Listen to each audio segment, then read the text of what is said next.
তো আপনার হাতে থাকা স্মার্টফোন থেকে ChatGPT ওপেন করে নেবেন। ওপেন করা হয়ে গেলে দেখতে পাবেন ক্রিয়েট অ্যান ইমেজ। সিম্পলি এই অপশনটির উপর ক্লিক করে দিবেন। এরপর একটু লক্ষ্য করলে নিচের দিকে দেখতে পাবেন প্লাস আইকন। এই আইকনের উপর সিম্পলি ক্লিক করে দিবেন। এইখান থেকে ফটো অপশনটি সিলেক্ট করে দিবেন। তাহলে আপনি আপনার গ্যালারিতে প্রবেশ করবেন। এইখান থেকে আপনার পছন্দ মতন আপনি একটি ছবি সিলেক্ট করে দিবেন। এরপর নিচের দিকে লক্ষ্য করলে দেখতে পাবেন অ্যাড অপশন। এই অ্যাড অপশনের উপর আপনি ক্লিক করে দিবেন। এরপর আমার কাছে থাকা প্রম্পটটি আমি এখানে পেস্ট করে দিচ্ছি। এই প্রম্পটটি কোথায় পাবেন তা আমি ভিডিও শেষে আপনাদের বলছি। এইখানে আপনারা একটি জিনিস লক্ষ্য করবেন, দেখতে পাবেন এইখানে নাম এবং জার্সি নাম্বার চেঞ্জ করতে পারবেন। অবশ্যই আপনারা আপনার নাম এবং পছন্দ মতন জার্সি নাম্বার বসিয়ে নেবেন।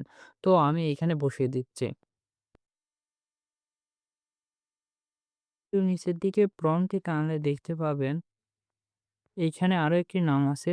এই নামটিও অবশ্যই আপনারা কাস্টমাইজ করে নিবেন অথবা চেঞ্জ করে নিবেন। তো আমি চেঞ্জ করে নিচ্ছি।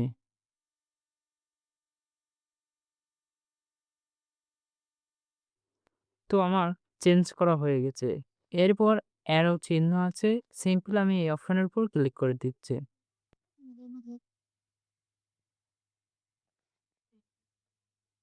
এখানে ChatGPT কিছুটা সময় নেবে ছবিটি তৈরি করে দিতে।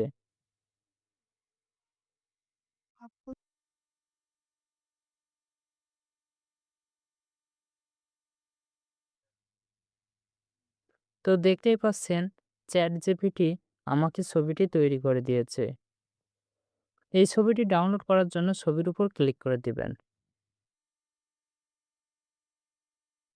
উপরের দিকে লক্ষ্য করলে দেখতে পাবেন অ্যারো চিহ্ন। এই অপশনের উপর ক্লিক করার সাথে সাথে ছবিটি ডাউনলোড হয়ে আপনি আপনার গ্যালারিতে দেখতে পাবেন। তো আমি ডাউনলোড করে নিচ্ছি। প্রশ্ন হলো এই প্রম্পটটি কোথায় পাবেন? আমার ইউটিউব চ্যানেলের ডেসক্রিপশন বক্সে আমার টেলিগ্রাম চ্যানেলের লিঙ্ক দিয়ে দিব। লিঙ্কের উপর ক্লিক করার সাথে সাথে আপনারা এইরকম একটি টেলিগ্রাম চ্যানেলে চলে আসবেন।